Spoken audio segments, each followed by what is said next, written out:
What about all this porn? Sometimes I see like who's the free movies on there, and it's like bikini girls or something, and it's tempting. free, and I'm like, it's my dad. Yep. It's my dad watching those. Good man. Good man. I'm not watching that, son. And I'm like, who else? It's not me. I just watch porn on my phone. Google screen. Yep, I can see the screen. Oh, yes. You did it. Good man. Oh, shit. Perfect. Quesadilla. Got that up. Got these up. Beautiful. Yes. Looks good, Max. Oh, you can see now? Yes. I can see it on the all the way to the right fourth screen. Perfect. Camera 4. Yep. And then camera 1. I make sweet, sweet love to. Hello, and welcome to the No Expectations podcast. I'm Ben. I'm James. And I'm Max. And today we're talking about 1999's The Thomas Crown Affair, directed by John McTiernan, starring Pierce Brosnan and Rene Russo, along with Dennis Leary. And this was actually written by Leslie Dixon, Kurt Wimmer, and the story by Alan Trestman. Very nice, very nice. So, how do we feel about this movie, guys? First of all, let's talk about our guest summaries. How did you think this movie was going to be compared to what it actually was? I mean, for the last episode, didn't really have any expectations. I just said he was some lawyer guy. Yeah. And then I believe what you said was... I thought it was going to be a political thing with a little bit of crime and romantic intrigue. I thought it was going to be a British, the Queen was going to be in it or something. Yeah. The Crown. Makes sense. Yeah. Makes sense. So what it ended up being was about an art thief, and played by Pierce Brosnan, who's Thomas Crown, and then the investigation surrounding the theft of was it a Monet painting? Yeah, I believe so. And famous painting. Yeah, Rene Russo's this insurance fraud investigator that's coming in to investigate him, and Dennis Leary's like the detective on the job. And let's talk about how we feel about it. First of all, what's your rating for it? Like out of 5, scale 1 to 5. I'm gonna give it actually like a solid 3 because I really enjoyed the beginning of the film, and then the rest of it because I didn't know it was gonna be a romance movie. It was kind of just dragged on a little bit. Yeah, it really caught me by surprise. Yeah. I mean, music by Bill Conti too. I forgot to mention. Yeah, so Bill Conti, who actually wrote the Rocky theme. Yep. And he did Karate Kid. Yeah. So fun fact about that. Yeah, good stuff. 2 great movies. I will say, as well, hard 3 for me. At first, I would say about halfway through, I was thinking 3.5. And then they fell too much down the romantic rabbit hole, and I was just like, it totally lost its momentum for me, and I don't know, it just got a little cheesy. It got a little cheesy. It did. Yeah, and I expected more from John McTiernan and from Brosnan. Yeah, and it's I was on the edge of my seat, and that kind of when that hit me, Yeah. I had to step away for a moment and kind of reprocess. Yeah, because this whole scene right here in the beginning is great, really good. Yeah, I would say really good. The opening. I would say just the whole first act, really good, and it was on the trajectory to be kind of like Ocean's 11 type movie, which is what I was really hoping for, and then it just fully lost its momentum. Yeah, with the romance, it killed the vibe for me, you know. And I was telling Max, I watched the first half of the original 1968 Steve McQueen version of Thomas Crown Affair, and I wish they would have taken a few more elements from that because he had a crew that worked with him. They had guns. There was a little bit more into the heist aspect. Yeah.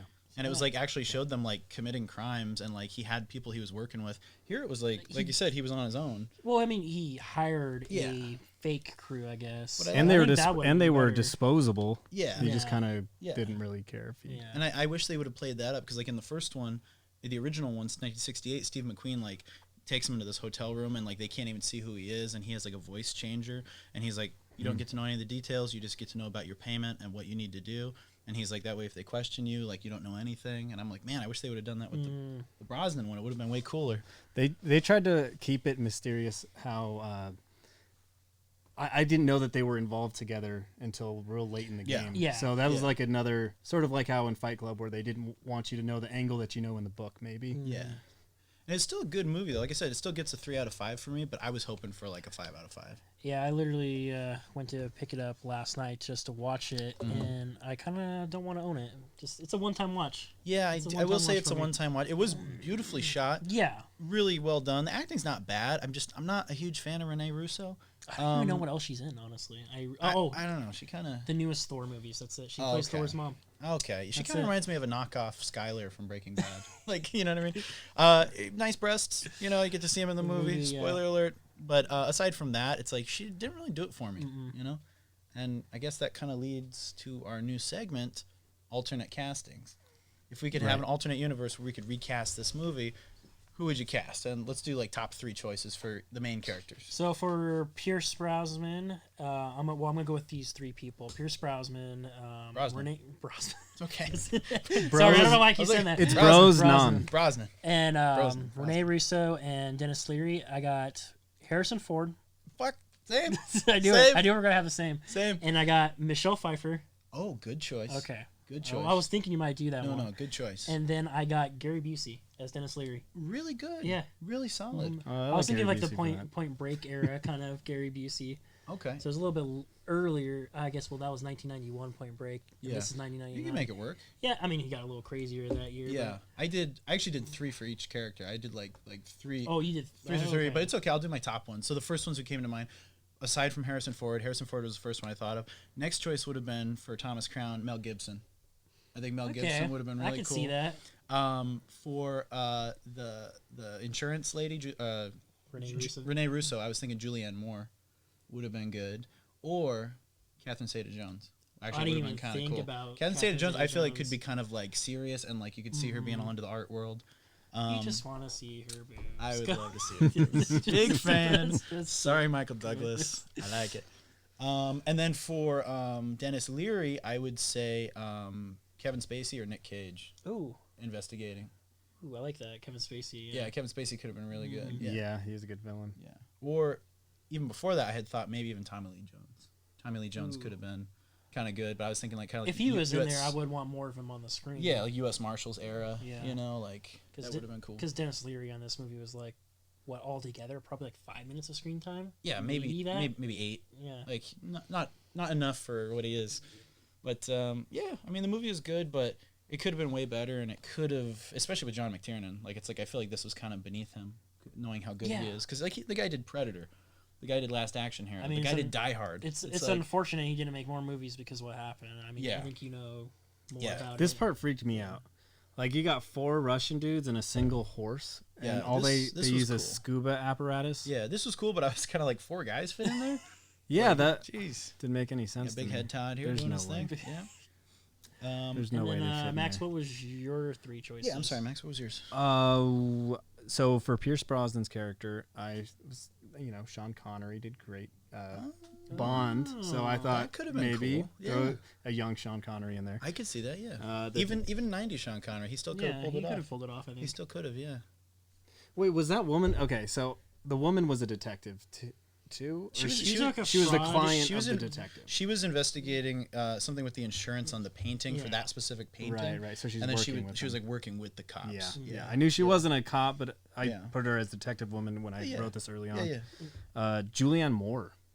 Yeah. Absolutely. Agreed. Yep. Agreed. That was one of yours? Yeah. Oh yeah. Great minds. Yes, I didn't even think of that. That's okay. Yeah. Well, I thought hot redhead. I thought like right away just Michelle Pfeiffer. What's funny is Julianne Moore. I used to not. She was like. younger than this actress, right? Renee Russo. Yeah.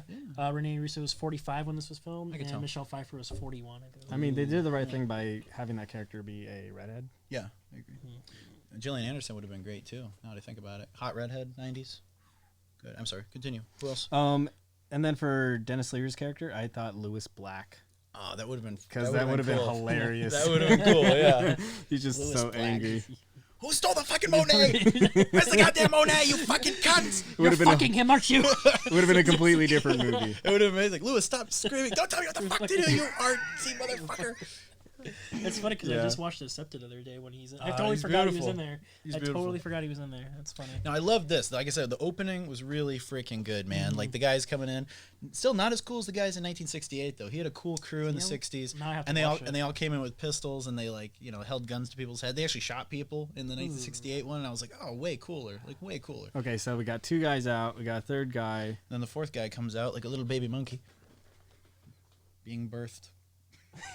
I had to rewind at this part and be like, wait, they all came out of the same thing? He didn't like open a door? Yeah. I'm not gonna lie, I probably left the room for this. I didn't even realize it. Oh wow. I tried not to. That was the thing I tried to think about. I thought, okay, like if I'm gonna watch this, I'm gonna watch it. And sometimes, to be honest, like when we're watching these movies when they're not amazing, it's kind of a chore. It's kind of a chore to get through some of them. Yeah. And it's like, so I kind of try to make a point where it's like, even if I'm gonna go take a piss or get a drink or whatever, I'm gonna pause the movie, so I force myself to watch the whole thing. Like once I came back and I saw all the shit going down in here, I started like after if I had to go to the restroom, I paused the movie. Yeah.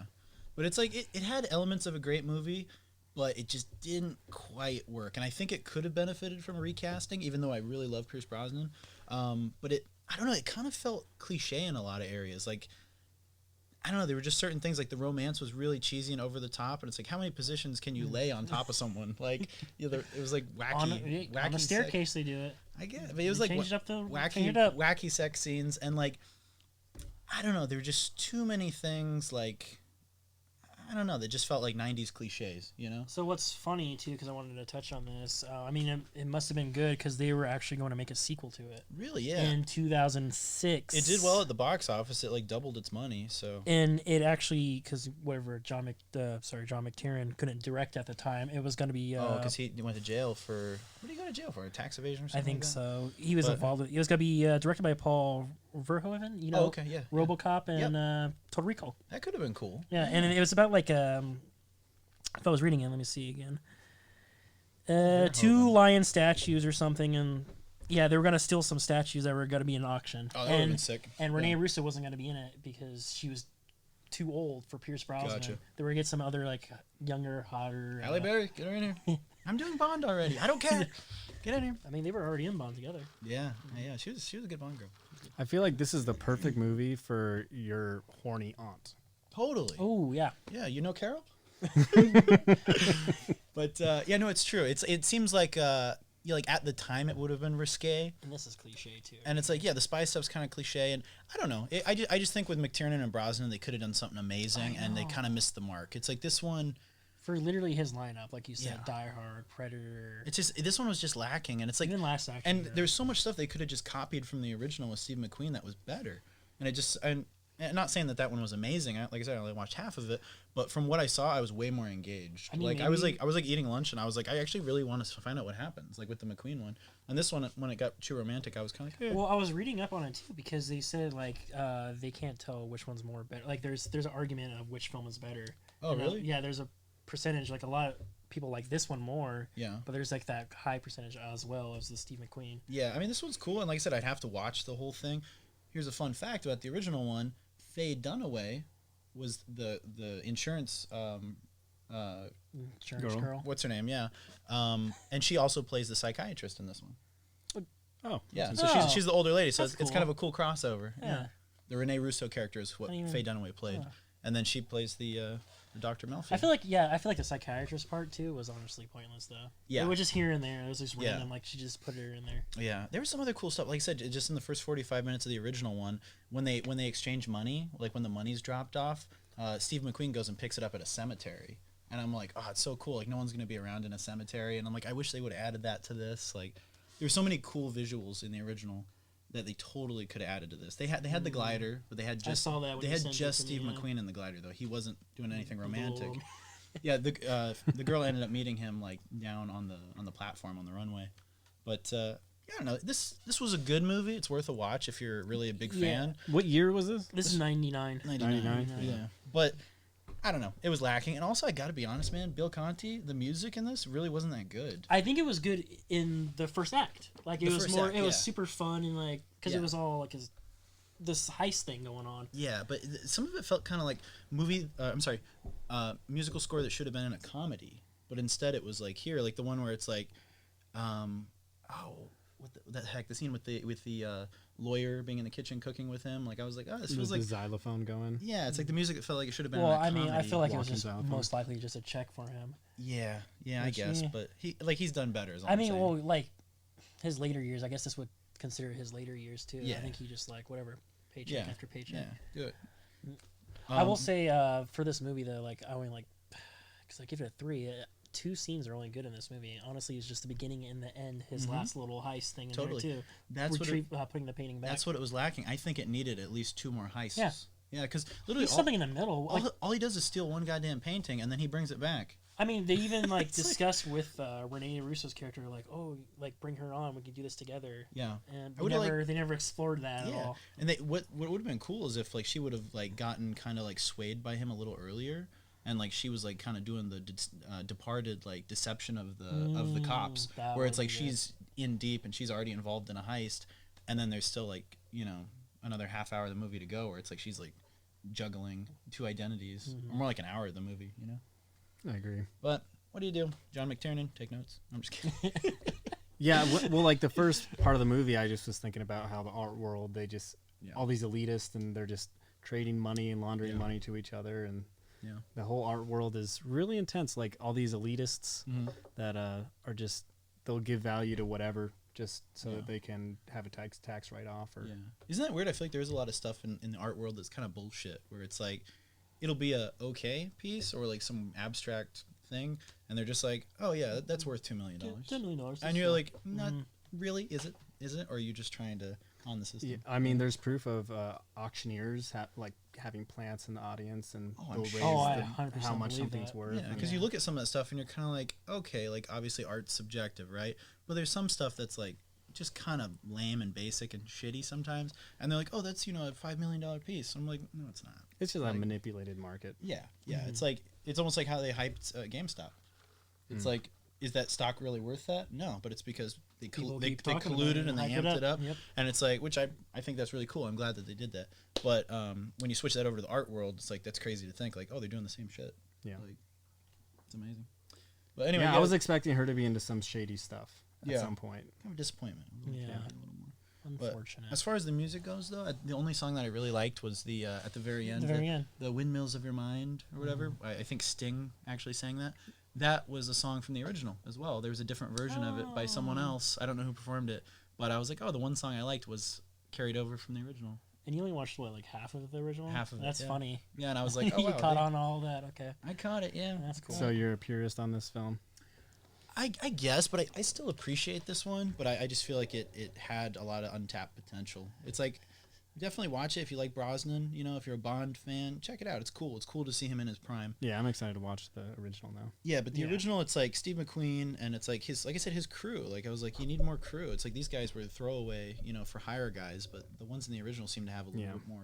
It's the personality. John McTiernan, man, that just bugs me a little bit. Yeah. It's the quintessential part of a heist movie where you're recruiting your boys. Yeah. Or, your team. Yeah, and my thing is, I still like it. Like I look at this first act, and it still gets me kind of excited. It's got that Ocean's vibe, where it's kind of like, okay, cool. He's got the briefcase. There's a ticking time bomb going off. Not a real bomb, but you know what I mean. It's like they got to get things done before they get busted, and it's like after that, it's kind of a waste of time. Yeah, it's just a movie in the background, honestly. Yeah, movie in the background. There was an era I noticed, late '90s to early 2000s, where there were a lot of movies like this, and like The Rock with Sean Connery, and I think Nick Cage in that one too. Yeah, he was in that. Yeah, we're all about directed Nick by Cage Michael Bay. But there were a lot of those that were really big and beautiful, and they were transitioning to the style of early 2000s movies. The machine of Hollywood was just on fire. Totally. But they were really grand and really nice to look at, but they were kind of stretched out and a little boring. And there was like a certain trend of those movies, I would say from like 98 to like 2002, where it was kind of like I don't I'm trying to think of a few others that were like that, but The Rock is the first one that comes to mind, and like what's another one? Scorpion King. Yeah, Scorpion King. I actually like the Scorpion King. Really? I kind of enjoyed it when it came out. When I haven't watched it in a long time, but anything with the Mummy lore, like I'm a huge fan. But I don't know, some other ones will come to mind. But there was just an era where things got kind of like dragged on for no reason. Anyway, if anyone did like this movie, what are some other similar films you would recommend that are better? Well, I mean, you already mentioned like the Ocean's film, totally, for sure. Yeah. All of old John McTiernan films. Yeah, dude. It's not similar, but it's better than this. Way better, dude. This man made Predator. Yeah, I know. Like I have a hard time believing it's the same director. I mean, like the same dude made Die Hard and Predator. Like what the fuck? That's what they should have explored a little bit too, like him like doing some combat or something with like fighting off the cops, anything really. Yeah, like, just trip a person. Yeah. I love his briefcase. The briefcase was one of the best parts. I guess maybe they didn't want to like make him like James Bond too much in this film because he was already James Bond at the time. Yeah, slipping in. This is where he steals the painting. Yeah, like this right here. Like I'm into this. Like this is the best. Yeah, this is where it's at. Like, this but does he steal the painting? Yeah, he does. Yeah. He does. But does he? Yeah. I don't know. Well, because then he paints over it, and then when the sprinklers go off at the end, spoiler alert, the watercolors. So come what off, happens really, is he donates a painting. Yeah. And that was that painting. So literally, he has it for like 48 hours, and he just returns it. Oh, that's what happened. So my thing is, if he's it's always back there. Okay. My thing is, if he's I wasn't paying attention. If he's that bad at it, how has he been pulling it off for years? Well, he's a billionaire, and he just does it for fun now. I guess I don't know. It seems too risky. It's less risky if you're just doing it for fun. Yeah, I agree. And then plus, he knows he can return it any time. But I don't know. I think he should have stolen something more valuable and more precious. I like the idea of like you talking about statues. That would have been way cooler. Going to a foreign country, like. I guess because it's written up like they are like John McTiernan actually wrote the script and everything for it and just never came out. That's a shame because this is okay, but it's fluff. It was stuck in limbo. Yeah, production hell. Yeah, it's sad. I feel like there's so many good movies like that we never got to see, like that Lost in La Mancha that I told you about. There was a Terry Gilliam movie where it was Johnny Depp as a time traveler on a motorcycle who got back in time, and he somehow gets sucked into the fictional Don Quixote story. And they produced like a third of it, and then it went over budget, and they canceled it. And now you can just watch a really good documentary called Lost in La Mancha about it. But that's all that exists. And you can see the footage from it. And, yeah, it would have been an amazing movie, I think, even though I'm not a huge Gilliam fan. Well, there's another one we actually discussed, too. Another Nicolas Cage. This is Superman. This is the Nicolas Cage podcast. Welcome. For Superman. Oh, Nick Cage Superman. Yeah, Tim Burton's Never Happened was in production. Dude. What? How do you feel? You didn't know about that? You didn't know about that? Oh, my God, that would have been awesome. awesome. He has like a long hair and everything. Dude, it would have a 90s Nick Cage Superman. Mm-hmm. Dude, classic. Let me pull it up for you. And there's actually a documentary about that too. If you look it up, it's I don't know what it's called, but just look up the. Yeah, I think Kevin Smith helped with that one too. Oh, I'm sure. Kevin Smith wrote the script for it. Oh yeah, that's right. He did. He wrote the spec script, and then I think someone came in and doctored it. And dude, it would have been so cool. Superman, Nick Cage, and there's actually pictures of him. Mm-hmm. He's wearing the suit and everything. Okay, so the movie, if you guys want to look it up, the documentary is Superman. The Death of Superman Lives. What Happened? And it was a 2015 documentary. So The Death of Superman Lives, and I think it would have been amazing, honestly. And it was supposed to be where he was not quite Superman yet. It was like he still drove a car, but he could jump really high, and he was like going through puberty of super. Yeah, but he was, even though he was like an adult, it was like he was figuring things out. Right. And it was like he was still a regular dude, but they actually had some test shots of him. It was like as he was there, they were figuring out, designs for the suit. Yeah, I think it would have been amazing. I think it would have been really cool. Tim Burton, and then imagine if they would have gotten, who would be cool? Like, I'm trying to think. James Cameron as like a producer. That could have been amazing, dude. That's another one too. James Cameron's Spider-Man. Ooh, yeah, with DiCaprio. Mm-hmm. And then originally Charlie Sheen was considered to be Tobey Maguire. Or not Tobey Maguire, fuck, I'm stupid. Peter Parker is what I meant. See, they're the same person. They're the same person. Yeah, they are. They're the same person. Yeah. But yeah, dude, that would have been amazing. But definitely check out that documentary because it's like super interesting. And sometimes that's the thing. It's like it's almost better to have that idea of what could have been than to have a bad movie. I know it's kind of a controversial thing to say, but like think about it. It's like what if Superman Lives sucked? It's like the idea of it's almost more exciting. But I feel like movies that suck that Nicolas Cage are in are very few and far between. Are like I feel like very entertaining. Yeah, they're very entertaining. Yeah. So Nicolas Cage, you can't really go wrong. He just started making a lot of random shit. I think what happened with Nick Cage is after he got divorced, like I think he got screwed out of a lot of money, and he was really needing the job. So after like 2008, 2009, he started doing whatever. He started doing Stolen and movies like that. But still love him, and I still want to see that Freddy's whatever it's called. Wonderland. Willy's Wonderland. Willy's Wonderland. Yeah, that looks cool. Yeah, that looks really cool. You got Freddy's because it's like Five Nights at Freddy's. Have you seen the trailer or anything about that? No. No, he's just like a janitor guy working at some like Chuck E. Cheese and just fighting all the robotics. Yeah, they like normally kill people, but then he like turns it around and he's the one that's killing the bad guys. I watched like the first 5 minutes of it because they had a clip and it was just like him literally like, looking at an ostrich and just like beating the shit out of it. Looks like like a B movie. Yeah, it's kind of. It looks fun though. Yeah, it does look fun. Good stuff. Yeah, they were really showcasing her legs a lot in this, weren't they? Yeah. I mean, she has she has a great body, I guess. Yeah, I'm not attracted to her. I'm just not. Yeah, she kind of annoys me actually. I wasn't at first, and then after I saw her tits. Once you see her, yeah. Well, yeah, naked she looks fantastic, but it's like aside from that, I don't know. She's kind of irritating. She seems too like cliche, like self-aware, like. She would have been the good hot mom in a movie. I could see that in the American Pie era. Yeah. Yeah, I like could see Stifler's that. mom. Stifler's auntie. Yeah. Stifler's auntie. Yeah. There you go. Well, I would recommend another Bond movie that Pierce Brosnan's in. Yeah. Just because I was getting kind of nostalgic because he has a good presence on the screen. He's great. Yeah, I love Pierce Brosnan. And then I think your horny aunt also recommended like Sex in the City or something. Oh, beautiful. Yeah. Classic. Yeah, I would say we were just talking about No Escape with Pierce Brosnan and Owen Wilson, our boy Owen. Really good, and for some reason trending in the United States, number 8 in the U.S. on Netflix. Randomly, I don't get how that happens. It's like something can be out for like 6-7 years, and then they're like, oh, by the way, now it's popular again. Yeah. Like it's like people just read like Homefront with Jason Statham. Like, how the fuck does that happen? I'm glad. I'm glad too. It does bother me when that shit happens because I'll be the one talking about it. No interest of seeing it, and then years later they finally fucking see it. It's like we see it in theaters. We're like, oh, it's really good, and then like 6 years later, like, have you seen it? I'm like, yeah, I told you 6 years ago. Yep, dude. One of my favorite scenes here, the golf scene. I actually really enjoy where he's like double or nothing, 10-1. I enjoyed that, and that's from the original as well. That's from the original. That's one scene that they actually kept. Like, what did he do? Why did he step on it? What was the reason of that? I think originally it had been in the sand, and he's tried to make it more difficult by stepping on it, making it like it was like implanted in the sand. That was cool. Yeah, I kind of wish. Another scene too is when he's It's just to showcase that. It's just to showcase that he has like ample money and doesn't really care. Yeah, because they don't really touch that much on him being uber rich billionaire. Well, like I'm saying too, when he's on the boat, he like fucking crashes his whole like sailboat. Doesn't give a fuck. That was a great scene. Yeah, that was a really great scene. That was like super cool.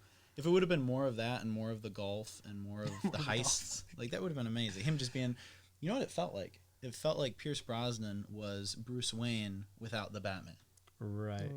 That's what it felt. And I think that's how Bruce Wayne would have behaved had he not had his parents killed and wanted to become a vigilante. That's nice. It's just him. How you came up with that. Yeah, it's him being Bruce Wayne. Yeah. So if you want to see Bruce Wayne without the excitement and fun and thrills of Batman, watch the Thomas Crown Affair. A more based Batman who has relationships in his life and seems to be a little manipulative, but you kind of like it. Yeah.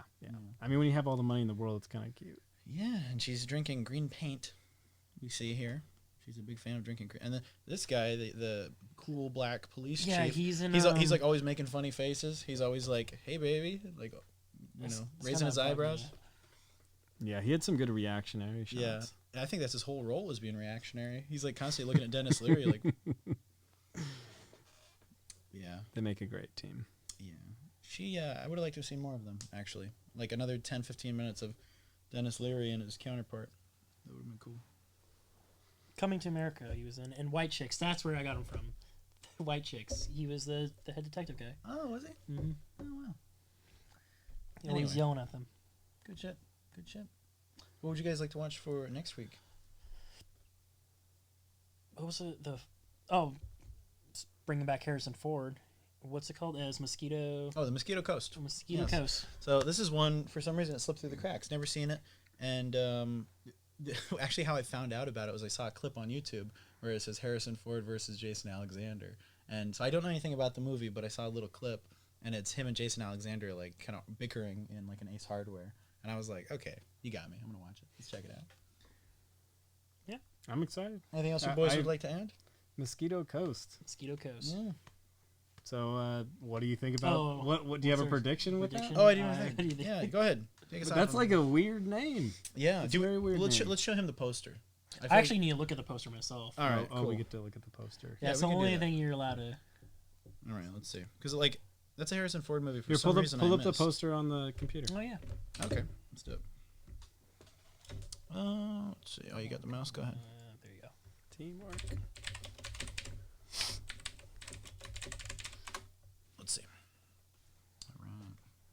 This one. Don't read the synopsis. No synopsis allowed. Oh, listen. I think that's cool. Just looking at the Google images. That's kind of nice. River Phoenix is in this. Yeah, River Phoenix. Yeah. So I'm actually really excited to watch this. I love River Phoenix, dude. Okay, so I'm gonna say, based on just what I'm seeing here, I'm gonna say he is a grumpy divorced dad, and they end up going on like a camping trip to toughen the kids up, and they end up getting lost. I'm gonna. It's like becomes a survival graph from that a little bit. still with the grumpy divorced dad. Yeah. But they're going on a trip and the plane crashes and they are deserted on an island. That would make more sense. Cool. Yeah. Yeah, I agree. I just want to add, I think he's an inventor. Well, I see fire in the back there, and they are like, it looks like in more of a jungle area, so you're probably right. Yeah. He doesn't seem so outdoorsy. He doesn't really. But he's got the glasses. Yeah. Kind of looks like a fish out of water. Yeah, a little bit. All right. What do you think? Anything else? Love Harrison Ford, though. I'm excited. Yeah, anything before like 2010 Harrison Ford. Yeah, I think this is like 86. This is like pre. Yeah, because River. When did he pass away? He died in 93 or 92. He died in 92. River died in 92 when he was like 20. Maybe it's some sort of zombie movie and it's the virus is spread by the mosquitoes. Maybe. And they got to hang on the coast. I don't know. But what's kind of exciting to see is Harrison Ford in something else while they were still making the Indiana Jones movies. Because this would have been like 86 or 87. Oh, that's so true. This would have been... like right in between? Yeah, this would have been between Temple of Doom and Last Crusade. Okay. So I was like, it's kind of exciting because he really didn't do that many movies in that era because he was so busy with Indy. So, anyway, very excited, guys. Well, was actually, sorry, real quick. Was Star Wars still also there? Because that was 80... Star Wars was done in 83. 83, okay. Yeah, 77 to 83 for OT, for the original trilogy. So this would have been, I think, 86, the Mosquito Coast. Yeah, 86. Okay, so right ending. So, anyway, guys, if you are enjoying the series, please like and subscribe and share the love. And if you want to watch the Mosquito Coast so you can join us next week on next week's episode, we'd love it if you would check it out and watch it. Well, thanks for watching, guys. And like you said, be kind, rewind, and subscribe. See you guys. Later. Peace. That was good.